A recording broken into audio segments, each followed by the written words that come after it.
The first Sunday in February arrived with the kind of crisp, bright afternoon that hinted spring wasn't too far away. Talia had been planning something for weeks, though she'd refused to tell anyone exactly what it was. All she'd say was that she was hosting a gala at the mansion, a formal sit-down dinner, and everyone was expected to be there. "There'll be an announcement before dinner," she'd said over the phone earlier that week, her voice carrying that unmistakable air of excitement she couldn't quite hide. "I want everyone here at 7 o'clock sharp, not 7:10, not 7:15, 7. She'd even gone over the dress code, which only made Noah more curious. "Business casual," she'd instructed. "If the men want to wear a tie, wonderful, but no suits. Women can wear a casual dress or a pretty spring dress. Comfortable, elegant, nothing over the top." That was unusual enough to get everyone's attention. Noah spent the rest of the week trying to guess what the announcement could be, but every theory sounded ridiculous once he said it aloud. A new charity, an engagement, another one of Talia's ambitious foundation projects. She was impossible to read when she wanted to keep a secret. The only inconvenience was that he and Tate wouldn't be arriving together. Noah had a dental appointment late that afternoon that couldn't be rescheduled, and by the time it was over there wouldn't be enough time to drive home, change, and ride with Tate. Instead, they'd agreed to take separate cars. As they stood in the driveway getting ready to leave, Tate straightened the collar of his button-down shirt before glancing toward Noah. "You sure you'll make it by 7? Noah rolled his eyes good-naturedly. "It's a cleaning, not open-heart surgery." Tate smirked. "You never know, dentists are terrifying." "I'll survive." "You'd better. Talia will probably have both of us disowned if we're late." Noah laughed. "I'll meet you there." Tate nodded once, climbed into his car, and pulled away first, leaving Noah to head toward his dentist's office with one question echoing through his mind the entire drive. What on earth had Talia planned that required everyone to be there at exactly 7 o'clock? The mansion slowly filled with familiar voices and the comforting rhythm of family arriving one by one. Susie was the first through the door, as she almost always was, carrying a bottle of wine and teasing Talia that she'd beaten everyone else again. Not long afterward, Anna and Bree arrived together in Bree's SUV. Andrew climbed out of the passenger seat behind them, grateful for the ride. "My car's in the shop," he explained to anyone who asked. "Serpentine belt. Apparently even expensive sports cars have days when they decide they don't want to be expensive sports cars." The comment earned a few laughs. Mark came a little later, shrugging off his coat as he stepped inside. "Took the train," he said simply. "Didn't feel like fighting traffic." By 7 o'clock, nearly everyone had gathered in the living room with drinks in hand, talking in small groups while they waited for dinner. Everyone except Noah. Talia glanced at the grandfather clock. 7:02. "He texted," Anna said. "He's coming straight from the dentist." Talia nodded. "Good. Still, no Tate." Almost as if summoned by the thought, the doorbell chimed. "I'll get it," Talia said, excusing herself from the conversation. She crossed the marble foyer, opened the front door, and found her son standing there. "Tate," she folded her arms dramatically, "you're 3 minutes late." "I know. Come on, come in." As he stepped over the threshold, she lowered her voice. "You said you wanted to make an announcement, but you wouldn't tell me what it was, so I couldn't tell anyone." She pointed an accusing finger at him. "It better be good. This suspense has been killing me for 2 weeks." Tate smiled faintly. "Nice to see you too, Mother." Talia rolled her eyes with exaggerated annoyance. "Oh, don't start." Tate stepped to one side. Only then did Talia realize he hadn't come alone. "Well," she said, her eyebrows lifting with unmistakable curiosity, "and who might this be?" Standing just behind him was a young woman, perhaps 21 or 22. She had shoulder-length blonde hair that caught the porch light like spun gold and striking green eyes. Her simple spring dress was elegant without trying too hard, and although she stood with quiet confidence, there was a hint of nervousness in the way she clasped her hands together. For a heartbeat, Talia simply stared. Her eyes flicked from the young woman, back to Tate, then back again. A slow, knowing smile spread across her face. Instead of walking inside, Tate stepped aside and glanced towards someone standing just out of view on the porch. "After you." A young blonde woman hesitated for only a moment before stepping into the light of the foyer. "Oh, please," Talia interrupted with an inviting wave before the woman could say anything. Come in, come in. Has my son trapped you in the doorway already?" The young woman smiled politely and crossed the threshold. "It's nice to meet you, Mrs. Blue." "The pleasure is mine," Talia's eyes sparkled with curiosity. "Tate has told me all about you." She paused dramatically, looking toward her son. "I can't say the same for him." Tate rubbed the back of his neck, looking almost sheepish. "I was waiting for the right time." "Of course," Talia murmured. By then, the conversation in the living room had begun to die down. One by one, heads turned toward the foyer as everyone noticed Tate hadn't arrived alone. Tate took a quiet breath before addressing the room. "Everybody." The conversation stopped completely. "This is my girlfriend, Chloe Montgomery." He glanced toward Chloe with a small smile before continuing. "She's the daughter of Clifton Montgomery, the steel magnate." A moment of surprised silence settled over the room. Then Talia's smile grew impossibly wide. "So," she said, looking between the two of them, "this is the announcement you refused to tell me about." Tate chuckled. "Surprise. And here I thought I was the one making the big announcement tonight." Talia laughed, delighted, as the rest of the family began making their way toward the foyer to properly meet Chloe. For a moment no one spoke. The room seemed frozen as everyone's eyes shifted between Tate and the young blonde woman standing comfortably beside him. Then the silence broke all at once. Bree's mouth fell open. "Your girlfriend?" Tate nodded once. "Yeah. You've been seeing someone," Bree said, pointing accusingly at him, "and you didn't tell me." "I was going to." When she laughed at the wedding. The room erupted in chuckles. Andrew blinked twice before letting out a low whistle. "Well, I certainly didn't have that on my bingo card." He walked over, extending his hand. "Andrew. Chloe." He shook it warmly. Any woman capable of convincing Tate Blue to voluntarily introduce her to his entire family deserves a medal. Tate rolled his eyes. "I brought you here because I thought you'd behave." "I am behaving." Anna looked positively delighted. "Oh, she's beautiful." She walked over and gave Chloe a gentle hug before Chloe could even think to object. "It's wonderful to finally meet you." "Thank you." Anna smiled at Tate. "You look happy." There was something different about him tonight, lighter, less guarded. She couldn't remember the last time she'd seen that expression on his face. Mark leaned back against the fireplace, folding his arms with an amused grin. "So that's why you've been disappearing on weekends." Tate looked over. "I wasn't disappearing." No. You were just strategically unavailable." A reluctant smile tugged at Tate's lips. "Something like that." Susie practically squealed. "I knew it." Every head turned toward her. "You did?" Bree asked. "No." Everyone groaned. "I just wanted to be the person who got to say I knew it." She hurried over and wrapped Chloe in an enthusiastic hug. "Welcome to the family." Chloe laughed nervously. "Thank you." Jack crossed the room more slowly than everyone else. He looked Chloe over for a second before smiling warmly. "So you're the woman who finally got this stubborn boy to smile again." "Jack." "What?" Jack shrugged innocently. "I'm making an observation." He extended his hand. "I'm Jack. It's very nice to meet you." "The pleasure's ours."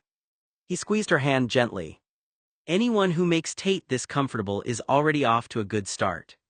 Terrence let out a dramatic sigh. "Well." Everyone looked at him.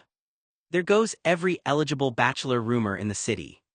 Laughter rippled through the room. Terrence grinned. "I suppose I'll have to find someone else to tease." He shook Chloe's hand. "Welcome." Fair warning were loud. "We overshare, and family dinners tend to become sporting events." "I've noticed," Chloe said with a laugh. Uncle Tim stood quietly for a moment before walking over. Unlike everyone else, he didn't joke. He simply looked at Tate. "I'm happy for you." Tate met his uncle's eyes. "Thanks." Tim turned toward Chloe. "I'm Tim. It's wonderful to meet you." "The feeling's mutual." He smiled kindly. "I've known Tate his entire life. He glanced back at his nephew. He doesn't let many people in. Chloe looked at Tate before answering. I figured that out. Tim nodded once. Then you'll understand why seeing him bring you here means something to all of us. Around the room, smiles spread across familiar faces.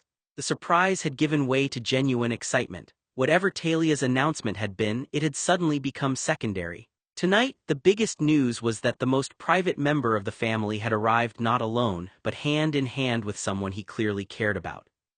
Congratulations, Talia exclaimed, beaming as she stepped forward to shake Chloe's hand with both of her own.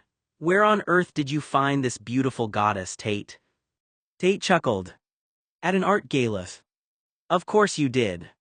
Talia laughed before gently guiding Chloe farther into the room. Come, sweetheart, she gestured toward the armchair nearest the fireplace. You get the best seat in the house. Chloe looked almost embarrassed by the attention. I couldn't possibly. Oh, you absolutely could, Talia insisted. You're our guest. Once Chloe sat down, Talia perched on the arm of a nearby chair, her curiosity impossible to hide. Tate mentioned you work with your mother Astoria for some of the pediatric charities in Los Angeles. Chloe nodded. I do. Talia's face lit up immediately. Really, your mother is one of the finest gala organizers I've ever worked with. She's an absolute genius. She shook her head in admiration. Without her expertise and that advertising degree of hers, we wouldn't raise half the donations we do. She knows exactly how to inspire people to give. A proud smile spread across Chloe's face. My mother really is wonderful at what she does. There wasn't an ounce of arrogance in her voice, only admiration. If we can help as many unfortunate children as possible, then it's a blessing. She glanced around the room as everyone listened. That's always been my family's focus. The Montgomery Foundation spends a great deal of its time and resources supporting pediatric and geriatric patients, especially cancer survivors. She paused before adding gently. Really, anyone facing a serious illness, cancer, degenerative diseases, long-term recovery, we try to support families wherever the need exists. The room grew quieter. There was sincerity in the way she spoke, the kind that couldn't be rehearsed. Talia smiled warmly. That's a wonderful mission. It is, Chloe agreed. My parents always believed that philanthropy isn't about having your name on a building. It's about making sure someone gets another birthday, another Christmas, another chance to go home. For a moment no one spoke. Then Anna smiled softly. I think I can see why Tate likes you. So can I, Jack said with a grin. Tate looked at Chloe, who gave him a small, almost bashful smile in return. It was obvious to everyone in the room that this wasn't simply a society romance between two wealthy families. Beneath the headlines their names could have generated was something much quieter and much more genuine. I can't believe it, Talia said, laughing as she looked at Tate. And Noah kept this from me. I didn't think Noah could keep anything from anyone. Chloe's smile faltered ever so slightly. She looked around the room with a puzzled expression. Who's Noah? The question landed like a dropped crystal glass. Silence. Every face in the room turned toward Chloe. Even Talia blinked. What do you mean, dear? She asked carefully. Chloe looked from one person to the next, suddenly realizing she'd said something unexpected. I don't know who Noah is. No one answered. Instead, every pair of eyes slowly drifted toward Tate. Chloe continued, oblivious to the reason for everyone's surprise. Tate didn't really tell me much about his family, she smiled apologetically. He wanted me to meet everyone first. He said he wanted me to get a first-hand impression instead of giving me a preview of who everybody was. The silence somehow became even louder. Bree's eyebrows disappeared into her hairline. Anna looked at Tate in complete disbelief. Mark folded his arms. Tate. Andrew couldn't help himself. You've been dating this woman long enough to bring her to a family dinner, he gestured between Chloe and Tate, and you never mentioned Noah. Tate shifted uncomfortably. It never came up. It never came up, Bree repeated, laughing incredulously. You've got to be kidding me. Jack rubbed the bridge of his nose, trying not to smile. Tate. Uncle Tim chuckled under his breath. Only you. Susie covered her mouth to hide a grin. I thought this was the announcement. Terrence laughed outright. No, this is somehow even better. Talia looked from Tate to Chloe and back again before shaking her head with amused disbelief. My son, she said, you introduced your girlfriend to us before introducing her to the man you've lived with for years. Tate sighed. When you say it like that, it sounds bad. When I say it like that, Talia laughed, there isn't another way to say it. Chloe looked at Tate, genuinely confused now. Should I know who Noah is? Tate scratched the back of his neck. Yeah. A bit. You probably should. Before anyone could explain further, the sound of a car door closing echoed from the driveway outside. Everyone instinctively turned toward the front windows. Talia smiled knowingly. I have a feeling, she said, you're about to find out. Tate looked around the room, his expression changing from confusion to concern. Wait. He frowned. Isn't Noah here?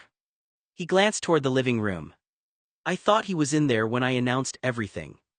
Talia shook her head. No, sweetheart, he's not here yet. Tate stared at her. He isn't. He had that dental appointment this afternoon, remember? Anna reminded him. He texted that he was running a little behind. Tate let out a long breath and closed his eyes for a second. Oh, great. Everyone looked at him. He was supposed to be here with everyone. His shoulders sagged. I wanted to announce it at the same time. Chloe looked over at him. You did? Yeah. He nodded.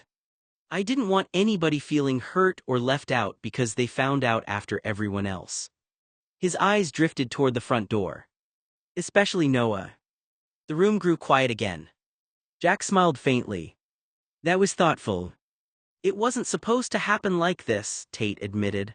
I figured we'd all be standing here together. Mom would make whatever announcement she's been planning. He gestured toward Chloe. Then I'd introduce Chloe. He sighed. Now Noah's the only one who doesn't know. Chloe reached over and gently touched Tate's forearm. I'm sure he'll understand. I know, Tate said quietly, but that's not the point. He shook his head. I wanted him to hear it with everybody else. Talia's expression softened. For all of Tate's reputation as a private man who struggled to express himself, moments like this reminded everyone how deeply he thought about the people he loved. You were trying to make sure no one felt forgotten, she said. Tate nodded. Yeah. A warm smile spread across Talia's face. He'll know that. Just then, the distant sound of tires rolling onto the gravel driveway reached the foyer. Andrew glanced toward the front windows. That, he said with a grin, sounds like perfect timing. Every head in the room instinctively turned toward the front door, waiting for Noah to walk in. Chloe looked around the room, still trying to piece everything together. Who is Noah? She asked again. Before anyone else could answer, Susie grinned. He's the guy who shares your boyfriend's bed. The room fell silent for half a second. Then Susie burst into laughter. Chloe's eyes widened. What? Susie waved both hands. Oh, not like that.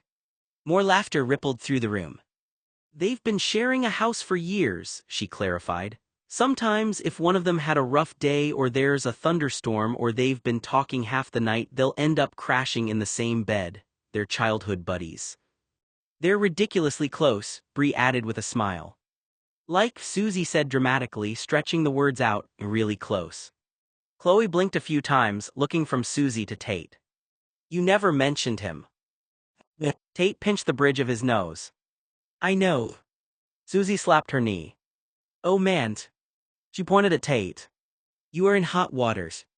Another round of laughter spread through the room. You said nothing to Chloe for 5 months, Susie continued, shaking her head in mock disbelief. 5 months. Andrew chuckled. I was wondering how long it would take before someone said it. Susie wasn't finished. Oh wow, she grinned mischievously at Tate. Somebody's going to be sleeping in the hallway outside Noah's door.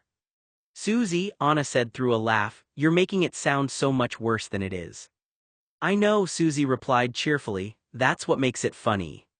Tate sighed, though the corners of his mouth twitched into a reluctant smile. I didn't hide Noah because I was trying to be secretive. No, Mark asked. I just wanted Chloe to meet everyone without any preconceived ideas. Terrence folded his arms. So your solution was to accidentally omit the person you're closest to. When you put it that way. It sounds exactly like what you did, Jack finished with an amused grin. Chloe looked at Tate, trying not to laugh herself. So. He met her eyes. So. I have a feeling, she said, smiling warmly, that I'm about to meet someone very important to you. The laughter in the living room had only just begun to settle when the doorbell rang. Dings dong. Talia smiled to herself. Excuse me, she said, that must be Noah. Unlike the rest of the family, Noah never simply let himself in. Even though he had a key to the house and had for years, he still rang the doorbell or knocked every single time he visited. It was one of those little habits that never changed. Talia crossed the foyer and pulled open the front door. Standing on the porch was Noah, one hand still resting on the doorbell. She put her hands on her hips. 6 minutes late, Noah. He winced dramatically. Oh no. You'll be sitting over there, she pointed toward an old wooden chair tucked into the corner of the dining room, on the squeaky chair because you're late. Noah placed a hand over his heart. Sorry, Mother, he said in his familiar sing-song voice. I'll do the dishes later. Talia couldn't help smiling. The dentist took a bit too long, Noah continued, holding up his phone. They were about 15 minutes behind schedule. He glanced down at the screen. I'm sorry, I texted that I was going to be late, but I don't think the message ever sent. He frowned, tapping the display. See, he turned the phone toward Talia, showing her the red warning below his text. It said to try again. He sighed. I hope nobody was waiting for me. His expression was genuinely apologetic. You can always go ahead without me. Talia's smile softened. We know, sweetheart. She reached over and gave his arm an affectionate squeeze. Come inside. Noah stepped through the doorway, still oblivious to the surprise waiting for him. As he slipped off his coat, he looked toward the living room and called out cheerfully. Sorry, everybody. The conversations inside stopped almost instantly. Noah frowned. Why is it so quiet? Talia's smile widened. Oh, she said with barely concealed amusement, you're about to find out. Tate nodded. You are. And after tonight, Bree teased, you're going to owe Noah a very, very good explanation. Noah stepped into the living room, his eyes drifting from one familiar face to the next. Everyone seemed oddly attentive. He frowned slightly. They were dressed a little nicer than usual. Not formal exactly, but enough to remind him this wasn't an ordinary Sunday dinner. Without questioning it, he crossed the room and sat in the old wooden chair Talia had jokingly assigned him. The chair answered with an exaggerated squeak. A few people chuckled. Noah smiled across the room at Mark. Mark simply winked. That was strange. Noah's brow furrowed. Then his gaze continued around the room. It stopped. Sitting beside Tate in the best seat in the house that Talia usually reserved for honored guests was a young blonde woman Noah had never seen before. She smiled politely. Noah blinked once. I didn't get the memo that we were having a guest. He looked around the room. Is someone going to introduce me, or are we playing 20 questions? Talia laughed. Tate, she said, smiling at her son, why don't you make your announcement again, dear? Noah was late. Tate looked over at Noah. There was a small smile on his face, but Noah could tell he was also relieved. This is Chloe Montgomery. He glanced affectionately toward the young woman beside him. My girlfriend. Noah's eyebrows shot upward. Tate continued. She's the daughter of Clifton Montgomery, the steel magnate. We met at an art gala. He shrugged lightly. That's about as far as we got before you arrived. Then he looked directly at Noah. I thought you were already here. His expression turned apologetic. I would have waited a few more minutes if I'd known. For a moment Noah simply stared. Then a slow smile spread across his face. You have a girlfriend. Tate nodded. Yeah. Noah let out a surprised laugh. Well. He looked at Chloe. First of all, welcome. Chloe smiled. Thank you. Then Noah looked back at Tate. You kept this quiet. I know. You actually managed to surprise me. I know. Noah laughed again, shaking his head. I didn't think that was possible. The room relaxed as everyone watched the exchange. Noah stood from the squeaky chair, walked over to Chloe and offered his hand. It's really nice to meet you, Chloe. I'm Noah. She accepted it with a warm smile. It's nice to meet you too. Noah grinned. So, you're the mystery that's been keeping him busy.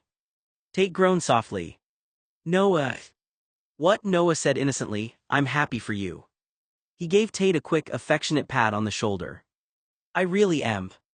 Tate smiled back, the tension he'd been carrying since realizing Noah wasn't there finally melting away. The introduction had happened the way he'd hoped. After all, everyone, including Noah, now knew at the same moment and no one had been left out. Noah turned back toward Chloe, his curiosity written all over his face. So, he said with a friendly smile, how long have you been his girlfriend? Before Chloe could answer, Tate glanced toward her. Chloe smiled. He asked me 3 days ago. The room immediately reacted. 3 days, Noah repeated. Chloe nodded. He wanted to announce it to the family all at once. Tate gave a small nod. I did. I brought a cake to celebrate, Bree added from across the room, grinning. Noah looked between them. A cake. Of course a cake, Bree said. This is a big deal. She laughed. When I got here, I mentioned that you've never had a girlfriend before, Tate, so naturally everyone wanted to know if you did something special. Tate looked embarrassed. Bree. The room filled with laughter, and even Chloe giggled softly. Noah stood there for a moment, taking it all in. Then his expression shifted into exaggerated offense. Wait. Everyone looked at him. You've had a girlfriend for 3 days. He pointed at Tate. And you didn't tell me. Tate immediately looked guilty. Noah. We share a house. I know. We eat breakfast together. I know. You tell me when the grocery store is out of your favorite coffee. A few people laughed. But somehow this didn't come up. Tate opened his mouth, then closed it again. I wanted everyone to find out together. Noah sighed dramatically. That is actually a very Tate answer. Chloe smiled, watching their exchange. Noah turned back toward her. Nice to meet you, Chloe, really. He extended his hand again, this time with a warmer smile. I mean, I knew Tate was going out with a lady. He glanced at Tate. You know, occasionally not coming home. Tate looked away, slightly embarrassed. But I didn't know it was serious. Chloe looked amused. It is. Noah's expression softened. That was all he needed to hear. He looked at Tate for a moment, then smiled. I'm happy for you. Tate returned the smile. Thanks. Noah nodded toward Chloe. And now I understand why everyone was acting strange when I walked in. Susie immediately raised her hand. I was acting normal. No, you weren't. I was being supportive. You were threatening that I was going to sleep outside your door. Susie shrugged. Both things can be true. The room erupted into laughter again, and Chloe found herself smiling as she watched the people around Tate. She was beginning to understand that his life wasn't just about wealth, names, or appearances. It was about this. A family that teased him, challenged him, and loved him enough to celebrate the smallest changes in his life. Talia's dinner was unlike anything anyone expected. Instead of hearing a catering company like she usually did for large gatherings, she had spent 3 days in the kitchen preparing everything herself. She wanted the evening to feel personal, not like another society event where people came, ate, and left without remembering much about it. She had created her own version of a Chinese-inspired feast, carefully choosing dishes she loved and adding her own touches to each recipe. The table was overflowing. The first dish everyone noticed was the honey walnut shrimp. The shrimp were lightly battered and crisp, coated in a delicate sweet cream sauce and finished with golden candied walnuts. Talia had made the sauce lighter than the traditional version, allowing the flavor of the shrimp and the toasted walnuts to stand out. Next came the Mongolian beef, thin slices of tender beef cooked with garlic, ginger, and scallions in a rich savory glaze. The aroma alone had everyone leaning closer to the table. There was also chicken with black bean sauce, a dish full of bold flavors with tender chicken, peppers, onions, and fermented black beans blended together in a deep garlic sauce. The fourth dish was vegetable and pork lo mein, fresh noodles tossed with roasted pork, cabbage, carrots, and mushrooms in a savory sauce that Talia had spent hours perfecting. For the centerpiece, she served Peking-style roast duck. The skin was crisp, the meat tender, and it was served traditionally with thin pancakes, cucumber, scallions, and hoisin sauce. The sixth dish was shrimp fried rice made with jasmine rice, eggs, vegetables, scallions, and just enough sesame oil to bring everything together. Finally, there was sweet and sour chicken, though Talia's version was far from the overly sweet restaurant style. She used crispy chicken pieces, pineapple, bell peppers, and a balanced sauce with just the right amount of tang. The main dishes were only part of the meal. She had prepared steamed jasmine rice, garlic bok choy, pork and vegetable spring rolls, handmade dumplings filled with pork, shrimp and vegetables, cucumber salad with sesame seeds and chili oil, scallion pancakes, and a warm bowl of egg drop soup with delicate ribbons of egg and green onions. For dessert, Talia had continued the theme. There was smooth mango pudding topped with fresh fruit, sesame balls filled with sweet red bean paste, almond cookies from a family recipe, fresh lychees and oranges, and sweet rice dumplings filled with black sesame paste. She had even placed fortune cookies at every setting, which Susie immediately declared was the most Talia thing possible. But the final surprise came from Brie. She had arrived carrying a large cake box and refused to let anyone see it until after dinner. "It's a celebration," Brie had announced. "We need a proper cake." Inside was a 3-layer vanilla bean cake with strawberry champagne filling. It was covered in light cream frosting and decorated with fresh strawberries and delicate white chocolate curls. Across the top, written in elegant icing, were the words, "About time, Tate." The entire table burst into laughter when Tate saw it. "Brie." She smiled innocently. "What? That's embarrassing. It's a cake, Tate, not a newspaper headline." Chloe laughed softly beside him, and even Tate couldn't keep himself from smiling. Noah shook his head as he looked between the cake and Tate. "I cannot believe I missed the announcement and still somehow walked into a celebration cake." Brie pointed her fork at him. "That's because you were late." Noah looked at the cake again. "I feel like this cake knew about Tate's love life before I did." That earned another round of laughter from everyone at the table. And for a moment, despite the surprise, the awkward timing, and the things left unsaid, the dinner felt exactly like what Talia had wanted it to be. Not a society event. Not an obligation. A family gathering. Throughout the evening, Chloe slowly became more comfortable with everyone at the table. At first, she had been careful and polite, answering questions with a small smile and making sure she didn't interrupt anyone.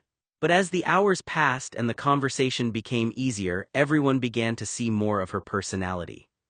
She talked about growing up in Los Angeles in Beverly Hills, where her family had lived for most of her childhood. She described a childhood surrounded by busy schedules, charity events, and the constant movement that came with being part of a prominent family, but she also spoke warmly about the quieter moments. "It sounds glamorous when people hear Beverly Hills," Chloe said, smiling, "but at home it was just normal life. My parents still made us do chores, we still argued over the television, we still had family dinners whenever everyone's schedules allowed it." Everyone laughed. Talia smiled knowingly. "Good, that means your parents raised you properly." Chloe nodded. "They did." She explained that she was the youngest of 3 children. "I have 2 older brothers," she said, "Derek and Charles." "Protective brothers?" Andrew asked. Chloe laughed. "Very. That's usually how older brothers are," Jack said. "They definitely thought they were in charge," Chloe admitted, "especially when we were younger." She described how Derek and Charles had different personalities. Charles was more serious and responsible, the type of person who always wanted to make sure everyone was taken care of. Derek was more relaxed, charming, and a frat boy, always the one making jokes and trying to lighten the mood. "And then there was me," Chloe said. "The youngest. The baby of the family," Susie teased. Chloe smiled. "Exactly. She explained that being the youngest meant she was often looked after, sometimes more than she wanted. My brothers were always watching out for me. They meant well, but there were definitely times when I wished they would stop treating me like I was 12. Tate smiled quietly beside her. Everyone noticed how easily he listened when she talked. He wasn't distracted, wasn't guarded, wasn't looking for an escape. He was simply present. Noah noticed too. It was one of the things that surprised him most. Tate had always been private. He kept most people at a distance, carefully choosing who got to see different parts of him. But Chloe seemed to bring out a softer side. A side Noah knew existed, but rarely saw with anyone else. "And no sisters?" Anna asked. Chloe shook her head. "No sisters, just me and my two brothers." "That explains why you're so calm," Bree joked. "You had to survive two older brothers." Chloe laughed. "Probably." The conversation continued easily after that, with Chloe sharing stories about her family and everyone slowly getting to know the woman Tate had chosen to bring into their lives. By the end of the evening, Chloe no longer felt like a guest. She felt like someone who belonged. Chloe eventually turned her attention toward Noah. She had spent most of the evening listening, watching, and quietly piecing together the relationships in the room. She had noticed the way everyone spoke about Tate and the way Tate looked toward Noah without even realizing he was doing it. There was history there. A lot of it. "So Noah," Chloe said, smiling politely, "Tate's friends seem to be under the impression that you're the most important person in his life." Noah immediately choked on his cocktail. The whiskey went down the wrong way, and he coughed into his hand as everyone at the table turned toward him. Tate's eyes widened. "Noah." "I'm fine," Noah managed, though his face had already started turning red. The room went quiet. Bree looked down at her plate, trying not to laugh. Andrew raised his eyebrows. Mark glanced at Tate. Even Susie looked like she was enjoying herself far too much. Noah stared at his glass like it had personally betrayed him. Chloe looked concerned. "Did I say something wrong?" "No," Noah said quickly. "No, you didn't." But everyone could see it. He looked like he wanted the floor to open up and swallow him whole. Talia softened immediately. "Chloe dear, Noah and Tate have just always been unusually close." "Unusually close," Susie repeated with a grin. "Susie," Anna warned. "What? It's true." Noah covered his face briefly. "I walked in 6 minutes late and somehow became the topic of conversation." "That's because you missed the first half," Terrence said. "I noticed." Chloe looked back at Noah, her expression gentler now. "I didn't mean to embarrass you." "You didn't." Noah forced a small smile. "It's just, everyone makes a bigger deal out of it than it is." Tate looked at him carefully. Because he knew Noah. He knew the difference between Noah being embarrassed and Noah trying to convince everyone, including himself, that something didn't hurt. Chloe nodded. "I understand." She glanced between the two men. "It's clear you two have known each other a long time." "We have," Noah said quietly. Tate looked over at him. "Since we were kids." Chloe smiled. "I can tell." For a moment, Noah thought she sounded almost relieved rather than threatened. And that surprised him. Because he had spent the whole evening waiting for someone to see him as an obstacle. But Chloe wasn't looking at him like competition. She was looking at him like someone important to Tate. Someone she needed to understand. After Chloe asked the question, the entire table seemed to pause. "Have you two ever," Chloe began carefully, making a small gesture with her hand, "been more than childhood companions?" The words hung there. Noah felt every set of eyes shift, but the one he noticed most was Tate's. Tate didn't look away. He wasn't angry, he wasn't uncomfortable. He was simply watching Noah. Waiting. Noah knew that look. It was the same look Tate had given him since they were children, the quiet question behind his eyes. "Are you okay? What are you really thinking?" For a second, Noah forgot about everyone else at the table. He forgot about Chloe. He forgot about the teasing and the awkwardness. All he could see was Tate looking at him, waiting for his answer. "No," Noah finally said. His voice was calm. "I never wanted to be." It was a partial truth. Because it wasn't what he had always felt. When they were younger, perhaps. There had been a time when Noah had wanted something more even if he didn't understand it. A time when being the person Tate chose first had meant everything to him. But now he didn't want to complicate Tate's life. He didn't want to be the reason Tate had to choose. Tate continued looking at him, almost studying his face. He caught the smallest hesitation, the fraction of a second before Noah answered. Everyone else might have missed it. Tate didn't. They had spent too many years knowing each other. We were never like that, Noah added, forcing a small smile. We were just buddies. Tate's expression softened, but he didn't look completely convinced. Because he knew Noah. He knew when Noah was hiding behind a label. He knew when Noah was saying something technically true, but leaving something important unsaid. Across the table, Chloe watched the exchange quietly. She noticed it too. Not a romantic secret. Not something scandalous. Something older. Something deeper. A bond that had existed long before she ever entered Tate's life. And for the first time that evening, she began to understand why everyone had been so surprised that she didn't know Noah. He wasn't just Tate's childhood friend. He was part of the foundation of who Tate was. Chloe seemed to sense that there was an entire history between Noah and Tate that she hadn't heard yet. So how did you two actually meet? She asked. The question immediately changed the mood. Noah smiled. That was an easy story. Oh, that's an old one. Those are usually the best ones, Chloe said. Noah glanced at Tate, who already knew exactly what story was coming. We met in preschool. A few people at the table smiled. Noah leaned back in his chair, remembering. Tate was the quiet kid, he didn't really know how to talk to people yet. I wasn't exactly the most social either, but somehow we ended up staring at each other from across the lunchroom. Tate shook his head slightly. He offered me an apple and I gave Tate part of my sandwich, Noah smiled. A small smile crossed Tate's face. Yeah. Noah continued. After that, we were basically inseparable. He told Chloe about the little things, the playground, childhood adventures, school days, and all the years where somehow every memory seemed to include the other person. Chloe listened carefully. She wasn't just being polite. She genuinely wanted to know. Chloe asked questions about Noah too, and naturally Noah answered. He talked about growing up alongside Tate, about their relationship changing as they got older, about how they somehow always ended up in the same places no matter what life threw at them. You two really have known each other forever, Chloe said. Pretty much, Noah replied. Anna smiled from across the table. 21 years. She looked between them with a playful expression. At this point, I'm surprised they haven't accidentally started finishing each other's sentences. Noah laughed. That happens sometimes. Sometimes, Bree teased. Anna grinned.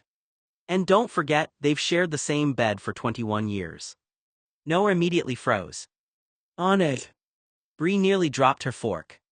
Anna, shush. The entire table erupted into laughter. Chloe's eyebrows lifted slightly. Her nose twitched. It was subtle, but Tate noticed. Noah noticed too. Not because she looked angry. She didn't. It was more like she was filing away another unexpected piece of information. Another detail about this unusual relationship she had walked into. Tate cleared his throat. Can we maybe explain things without making it sound strange? Anna smiled innocently. I was explaining. You were entertaining yourself. Both things can be true. Chloe looked at Tate, then at Noah. A small smile tugged at her lips. I think I'm starting to understand. Noah raised an eyebrow. Understand what? She glanced around the table. Why everyone reacts the way they do when someone mentions the two of you. Nobody answered immediately. Because the truth was, even after all these years, Noah and Tate's bond was something most people struggled to describe. It wasn't simple. It wasn't ordinary. It was just theirs. Anna leaned back in her chair, a mischievous smile forming as she looked between Noah and Tate. Have you two slept together? The question landed so suddenly that several people at the table stopped moving. You, Anna, Bree said immediately, you cannot just ask Chloe that. Anna laughed. I don't mean to be crude. She lifted her hands innocently. We've just been wondering for years. Everyone looked at her. Wondering what, Andrew asked. Who would get with whom, Anna said casually, and how far along things would progress. No, Tate muttered. Yes, Anna replied. Absolutely not. You're telling me nobody ever wondered, she asked the table. The silence answered for her. Noah looked like he wanted to disappear into the squeaky chair. Why are we having this conversation? Because, Anna said, turning toward Chloe, we spent years watching this man have the closest friendship anyone had ever seen, and then he never had a girlfriend. She shook her head dramatically. I am honestly shocked. She pointed at Tate. I had to pinch myself twice when you walked in with Chloe just to make sure I wasn't dreaming. A few people laughed. Even Chloe smiled. Tate sighed. Thank you for making this more embarrassing. I'm celebrating, Anna insisted. Chloe looked amused rather than uncomfortable. No, she said gently, we haven't slept together yet. The room quieted slightly. She smiled calm and confident. I'm more traditional. She glanced down briefly before continuing. My father would probably have a heart attack if I did that before marriage. Talia smiled approvingly. Good values. Chloe laughed softly. I don't know if I'd call it good or old-fashioned. There's nothing wrong with knowing what you want, Jack said. Tate looked at Chloe with a small smile, clearly respecting her honesty. No one noticed that. And despite the ache that had been sitting with him all evening, he found himself relieved. Chloe wasn't trying to rush into Tate's life. She wasn't trying to erase the years before her. She was simply getting to know him. Anna, however, wasn't finished. So, you're telling me, she said, looking between them, that after all these years of everyone wondering what Tate's romantic life would look like. She gestured toward Chloe. This is the answer. Chloe laughed. I suppose so. Tate shook his head. You people are unbelievable. No, Susie said, raising her glass, we're family. And somehow, that was the perfect explanation for everything that had happened that night. Anna looked at Tate with a mixture of disbelief and amusement. Tate's been with everyone. The way she said the word "been" made everyone immediately understand what she meant. She quickly clarified with a grin. I mean slept with. Tate closed his eyes. Anna. What? She said, laughing. I'm not saying anything that everyone doesn't already know. Bree shook her head. You really have no filter. No, I do, I just choose not to use it. The table laughed, though Tate looked increasingly embarrassed. Anna turned her attention back to Chloe.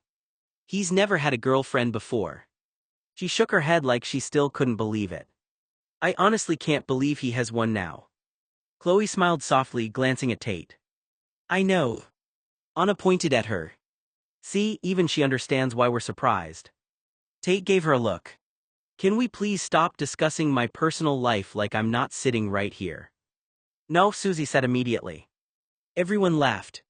Anna softened slightly as she looked at Chloe. I'm sure you're wonderful, really, you seem like a lovely girl. Thank you, Chloe said. It's just, Anna looked back at Tate, still amazed, I never thought I'd see the day.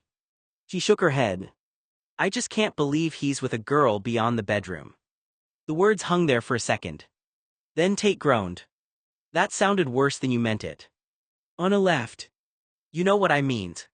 And unfortunately for her, everyone did. Because Tate had always been someone who kept people at a distance. He had relationships, yes, but they were usually brief and uncomplicated. He never let anyone close enough to become part of his everyday life. But Chloe was sitting at the dinner table, meeting his family, laughing with his friends, learning about his childhood. That was what surprised everyone. Not that Tate could attract someone. Everyone knew he could. It was that he had finally chosen to let someone stay. Noah sat quietly, watching Tate and Chloe together. And that was the part that mattered most. Not who Tate had been with before. Not the jokes. Not the teasing. But the fact that Tate looked genuinely happy. Bree smiled softly, looking between Tate and Chloe. I think that's what surprises everyone the most, she said. Tate glanced over. What does? Bree tilted her head. Tate has never been in love. The room quieted slightly. It wasn't said as a criticism. It was simply a fact that everyone at the table seemed to understand. And it's just a shock that you are now, Bree continued.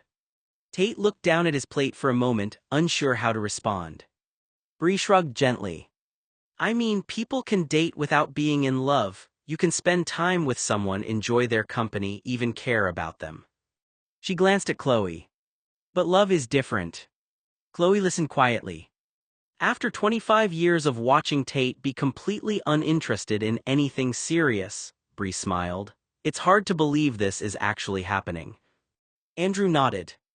That's probably why everyone is reacting the way they are. Tate looked around the table. Do all of you really think I'm that impossible? A chorus of laughter answered him. Yes, Susie said immediately. Very much, Mark added. Tate shook his head. You people are unbelievable. No, Jack said with a smile, we're just surprised because we know you. Bree looked back at Chloe. But honestly, I think that's why everyone is happy. She gestured gently toward Tate. He doesn't do anything halfway. If he lets someone into his life, it means something. Chloe glanced at Tate and her expression softened. Tate noticed. For once, he didn't look embarrassed by everyone talking about him. He just looked quietly grateful. Across the table, Noah watched the exchange. The words should have hurt. They did a little. Because everyone was celebrating a change in Tate's life that Noah had always known would eventually happen. But seeing Tate's happiness made it impossible to resent. Noah took a sip of his drink and smiled.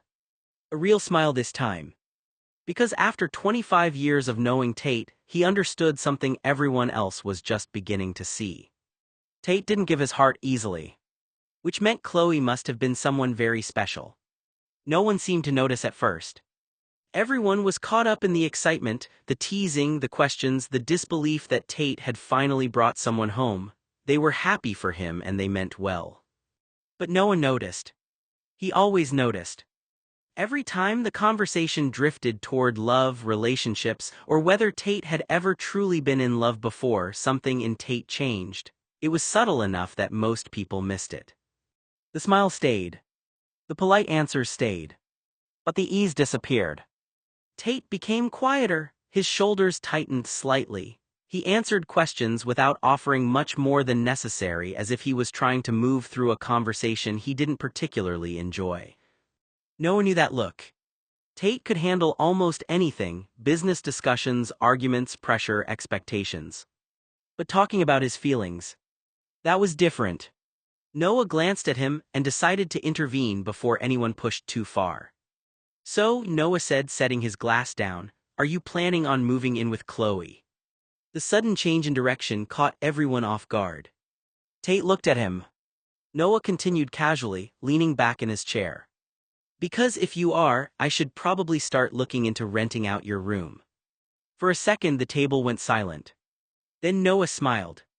A teasing smile. The kind everyone recognized. Tate stared at him. You'd rent out my rooms? Absolutely. After everything we've been through. Noah shrugged.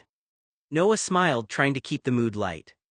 Even though Talia gave me a trust, he said, glancing around the table, I'm sure there's a student or someone down on their luck who could use a cheap room. Tate looked over at him. Noah. What? Noah said with a small shrug. I don't need extra money to pay the bills. He gestured vaguely toward the house. I'm doing fine, but why have an empty room and not help someone out? The comment softened the room. Because that was Noah. Even when he was joking, even when he was pretending something didn't bother him, his first instinct was always to think about someone else. Laughter broke out around the table. Tate shook his head, but the tension that had been sitting on him eased almost immediately. There it is, Susie said, back to normal. Chloe looked between them, amused. You two really do have your own language. Noah smiled. Pretty much.